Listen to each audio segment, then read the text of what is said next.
அனைவருக்கும் வணக்கம். சைமன் செபாஸ்டியன் ரொம்ப நாள் கழிச்சு நம்ம சைமன் செபாஸ்டியன் கண்டென்ட் ஒன்று பண்ண போகிறோம். நம்ம எத்தனை விதமான அரசியல் பேசினாலும் சைமன் செபாஸ்டியனை பேசுகிற மாதிரி வரவே வராது. சைமன் செபாஸ்டியனும் நம்ம சேனலும் அப்படின்னா இன்றியமையாத ஒரு காம்பினேஷனாக மாறி போயிருச்சு. இந்த காணொலி நம்ம ஆரம்பிக்கிறதே சைமன் செபாஸ்டியனுடைய அடி மடியிலேயே கை வச்சு தான் ஆரம்பிக்க போகிறோம். விஜயலட்சுமி அக்கா அவர்கள் பார்த்தீங்கன்னா இன்னைக்கு ஒரு காணொலி வெளியிட்டிருக்காங்க. அந்த காணொலியை முதல்ல பார்த்துருவோம் வாங்க. சீமானை யாராவது பாலியல் குற்றவாளி அப்படின்னு சொன்னால் அவங்க மேலே மான நஷ்ட வழக்கு போடுவாங்களாம். சீமானை பாலியல் குற்றவாளி அப்படின்னு சொன்னால் வலிக்குதுல, அப்போ என்னை பாலியல் தொழிலாளி அப்படின்னு 14 வருஷமாக சொல்லிட்டு இருக்கிறதுக்கு எனக்கு வலிக்காதா? சீமான் கூட பல தொடப்பக்கட்ட நாய்ங்க இருக்குதுங்க.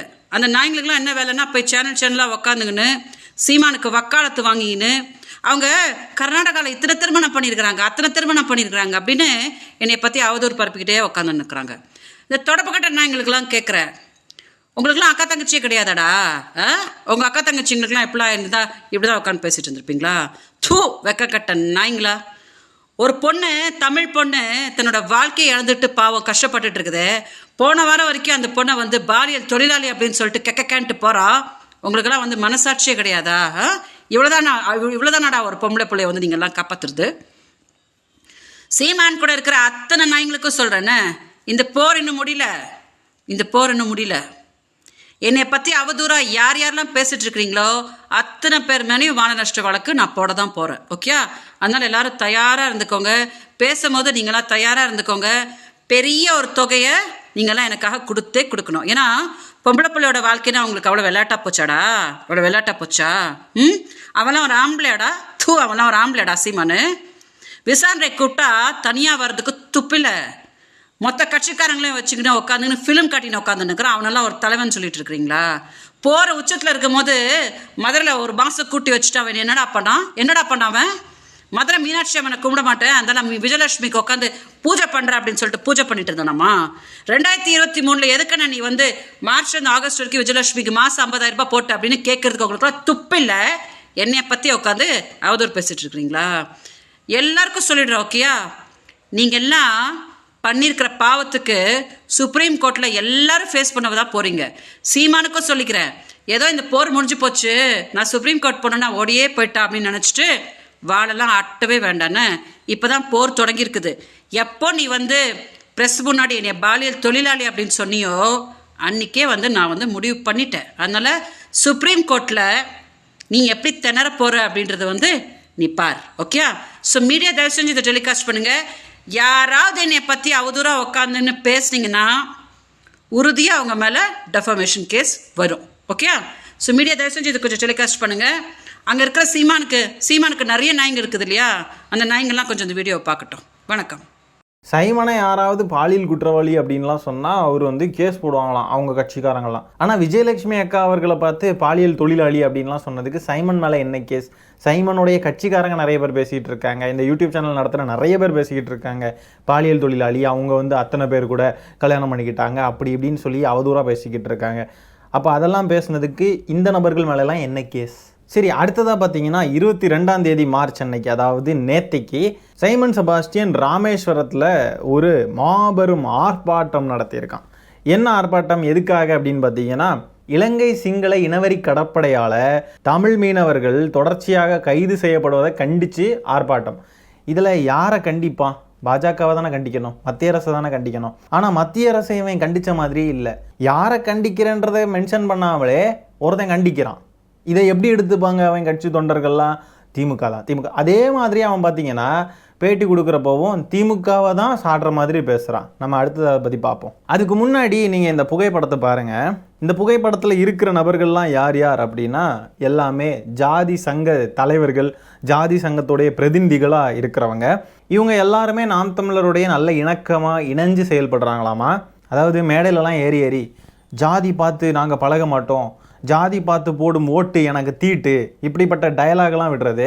ஆனால் நாட்டில் இருக்கிற அத்தனை RSS உடைய ஆதரவு பெற்ற லெட்டர் பேடு ஜாதி சங்கங்கள் கூட எல்லாம் நல்ல நட்புறவு வச்சுக்கிட்டு அவங்கள கூட்டிகிட்டு பக்கத்தில் உட்கார வச்சு மேடையில் ஏற்றி பேச விடுறது.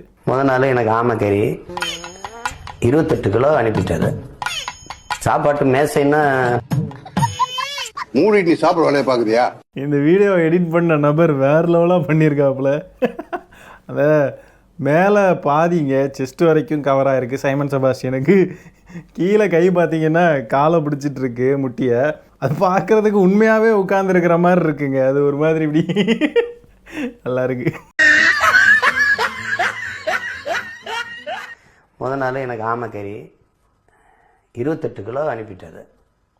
சாப்பாட்டு மேசைன்னா இது அவ்வளோ பெருசு இருக்கும். இறால் அப்படின்னா 6 வகை இறால் இருக்கும். நண்டுனா நண்டு அப்படியே தான் இருக்கும்.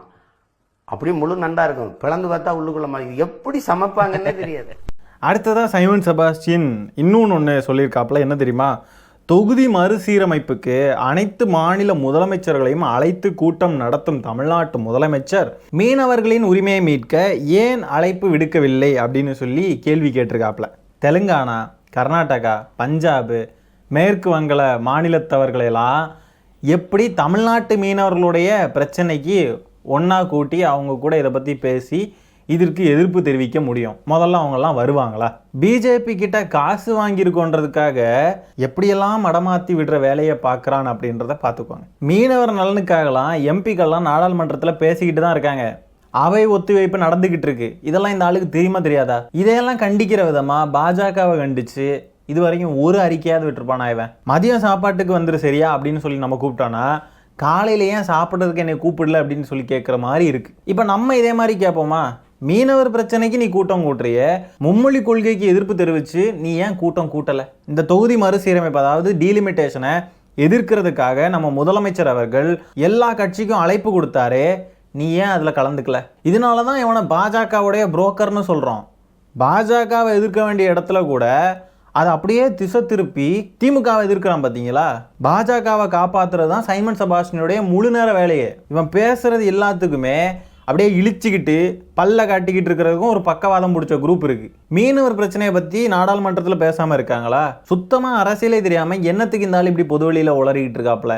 பேசாமல் ஒரு ஓரமாக போய் தம்பிங்க காதில் நல்லா போய் உட்காந்துருந்து ஆமக்கறி சாப்பிட்டேன், AK-74 சுட்டேன், ஆமை ஓட்டை திருப்பி போட்டு அதில் படகு சவாரி செஞ்சேன், இந்த மாதிரிப்பட்ட பொய் கதைகளெல்லாம் சொல்லி அப்படியே அதுதான் அரசியல் என்ற பாதையில் நீ ஒரு முட்டாள் கூட்டத்தை கூட்டிகிட்டு போகிறல, அந்த முட்டாள் கூட்டத்தை மட்டும் வழி நடத்தி கூட்டிகிட்டு போக வேண்டியதானே?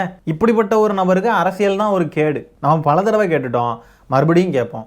இது வரைக்கும் இந்த ஆள் இலங்கை தமிழர்களுக்காக செய்த ஒரு விஷயம் என்ன? அதை பண்ணால் இதை ஏன் பண்ணலன்னு சொல்கிறது, இதை பண்ணால் அதை ஏன் பண்ணலன்னு கேட்குறது, இப்படியே கேட்டுக்கிட்டு இருக்கிறது. இதே மாதிரி நம்மளும் கேட்டோம்னா, நான் தான் கேட்டேன்ல நேரவே. இப்போ மட்டும் மீனவர் பிரச்சனைக்கு நீ பேசுறிய, டீலிமிட்டேஷனுக்கும் மும்மொழி கொள்கைக்கும் எதிர்ப்பு தெரிவித்து நீ எதுக்கு கூட்டம் போடலை? சரி, அப்படி இவனுக்கு இலங்கை கடற்படை இலங்கையில் பிரச்சனை பண்ணுறாங்க, அதெல்லாம் எதிர்த்து கூட்டம் போடுறேன் அப்படின்னா நீ இங்கே எதுக்கு கூட்டம் போடுற? பேசாமல் உன்னுடைய ஆதரவாளர்கள், இங்கே இருக்கிற உன் ஆதரவாளர்களையும் இலங்கையில் இருக்கிற உன் ஆதரவாளர்களையும் கூட்டிக்கிட்டு, இல்லைனா புலம்பெயர் தமிழர்கள் எல்லாரையும் கூட்டிகிட்டு, உனக்கு ஆதரவு அளிக்கிற தமிழர்கள் அந்த நபர்களையெல்லாம் கூட்டிகிட்டு போய் இலங்கையில் போய் நீ போராட்டம் நடத்தினால, இலங்கைக்கு பயணப்பட்டு அங்கே போய் கூட்டத்தை கூட்டி இந்த மாதிரி இலங்கை அரசே நீ எங்கள் தமிழக மீனவர்களையெல்லாம் அப்படி கைது பண்ணிக்கிட்டு இருக்க, இனிமேலாம் இந்த மாதிரி பண்ணாத பார்த்துக்கோ அப்படி இப்படின்னு சொல்லி நீ அங்கே போய் போராட்டம் பண்ண வேண்டியதானே? எதுக்கு இங்கே போராட்டம் பண்ணுற? போராட்டம் பண்ணுறதும் பண்ணுற, மத்திய அரசை கண்டித்து பேசுகிறத விட்டுக்கிட்டு தமிழக அரசு இப்போ இதை பண்ணிச்சு அப்போ ஏன் அதை பண்ணலை? இந்த நபர்கள் எல்லாரும் தான் சைமனுடைய கூட்டணி. பார்த்துக்கோங்க, எல்லாமே ஜாதி சங்க தலைவர்கள், ஜாதி இல்லை குடி பற்று கொண்டவர்கள். சரி மக்களே, இந்த காணொலியை நான் இதோட என் பண்ணிக்கிறேன். இந்த வீடியோவில் நம்ம பேசியிருக்க விஷயங்களை பற்றி உங்களுடைய கருத்துக்கள் என்னன்றதை கமெண்ட்டில் பதிவு பண்ணுங்கள். வீடியோ பிடிச்சிருந்தா ஒரு லைக்கை தட்டி விட்டு 4 பேருக்கு ஷேர் பண்ணுங்கள். முக்கியமாக நம்ம சேனலை சப்ஸ்கிரைப் பண்ணி வச்சுக்கோங்க. மீண்டும் இன்னொரு காணொலியில் சீக்கிரமாக உங்களை சந்திக்கிறேன். அது வரைக்கும் டாடா பை, டேக் கேர்.